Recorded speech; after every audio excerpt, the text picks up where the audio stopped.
બધા લોકોના રિઝલ્ટ સાંભળ્યા? એટલે રિઝલ્ટ જે લોકોને મળ્યા છે ને દરેક વ્યક્તિ અહીંયા આવ્યા. એટલે હું અહીં આવ્યો છું એનું કારણ શું છે કે મારા ફેમિલીમાં આ પ્રોડક્ટનું રિઝલ્ટ મળ્યું છે. બરાબર છે.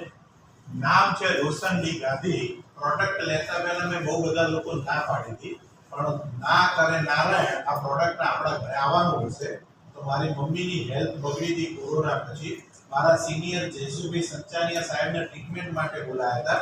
એમણે આ પ્રોડક્ટ આપી, મધરને રિઝલ્ટ મળ્યું અને એનાથી આપણે પોઝિટિવ થયા અને પછી આપણે વર્ક કરવાનું ચાલુ કર્યું. બરાબર છે.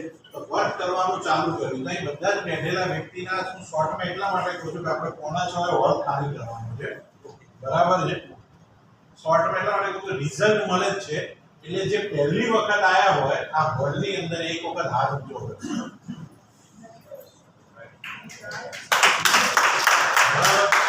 તમારા મનમાં પણ બહુ બધા સવાલો ચાલતા હશે, પણ આ પ્રોડક્ટ તમારા ઉપર એક્સપેરિમેન્ટ માટે નથી, કેમ કે ઓલરેડી તમે સાંભળી રહ્યા છો કે પહેલા 18 લાખ લોકોના ઘરે પહોંચી ગઈ છે.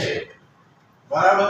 અને આપણો બાય હ્યુમન નેચર છે કે એક વ્યક્તિને કદાચ તમે ખોટું બોલી શકો, 2 વ્યક્તિને ખોટું બોલી શકો, 10 વ્યક્તિને ખોટું બોલી શકો, પણ 18 લાખ લોકોને તમે ખોટું બોલી શકો નહીં. રીઝન છે રીઝન. અને આપણો હ્યુમન નેચર છે કે આપણે જાણે અજાણે વિશ્વાસ કરીએ છીએ. હા કે ના?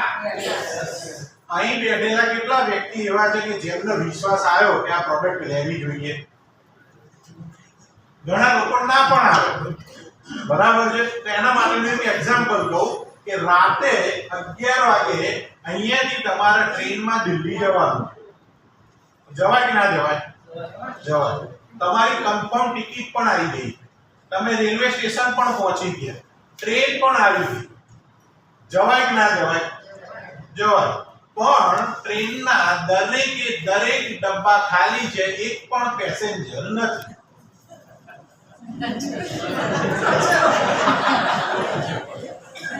શું થાય? કેટલા લોકો તોય જાય? હિંમત કરવાનો જાય, પણ મગજમાં થોડો ડાઉટ તો જાય. ટ્રેન ખાલી, એક પેસેન્જર નથી. બરાબર છે. તો અહીં એ ટેન્શન લેવાનું જરૂર નથી. ઓલરેડી 18 લાખ પેસેન્જર બેઠેલા છે. બરાબર છે. અને એ લોકો પર તમારે થોડો ટ્રસ્ટ તો રાખવો જ પડશે. ભગવાને આપણને એવી સોચ આપી જ છે. આપણે ભગવાનને જોયા નથી તો વિશ્વાસ રાખીએ છીએ. ઓક્સિજનને જોયો છે તો વિશ્વાસ રાખીએ છીએ. કેમ? જીવીએ છે. બરાબર.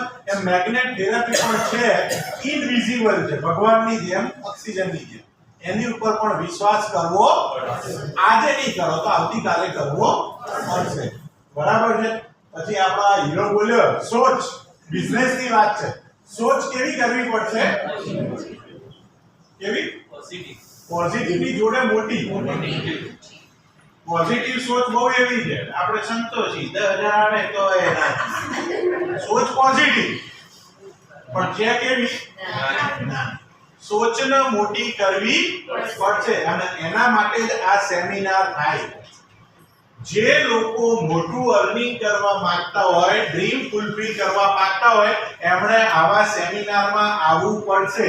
કેમ કે બહારની દુનિયામાં લોકોની સોચ નોકરી કર્યા પછી 20,000, 25,000, 50,000 સુધી સીમિત થઈ જાય. કેમ કે આપણું એજ્યુકેશન સિસ્ટમ જ એ રીતે વર્ક કરે. છોકરાને ભણાવતી વખતે જેમ કહેવામાં આવે મસ્ત નોકરી મળે, એટલે છોકરો સમજણો થાય પહેલા એના મનની અંદર નોકરી નોકરી નોકરી નોકરી અંદર શું કહેવાય ફિક્સ કરી દીધું હોય. તો એ સોચ બદલવી હશે તો આપણે અહીં સેમિનારમાં આવીશું, લોકોને સાંભળીશું, રિઝલ્ટ વાળાને સાંભળીશું તો આપણું મન પોઝિટિવ થશે. ચલો આનાથી રિઝલ્ટ મળે છે. અને બીજું જે અર્નિંગ કરેલા લોકોને સાંભળીશું ત્યારે આપણું બ્રેન એને એક્સેપ્ટ કરશે કે જો એક આ વ્યક્તિ પણ કમાઈ શકે છે, 64 વર્ષના જ્યોત્સનાબેન કમાઈ શકે છે, તો આપણે પણ કમાઈ શકીએ છીએ. કેટલી એજ બેટા? 21 એજની બેબી પણ જો આ બિઝનેસ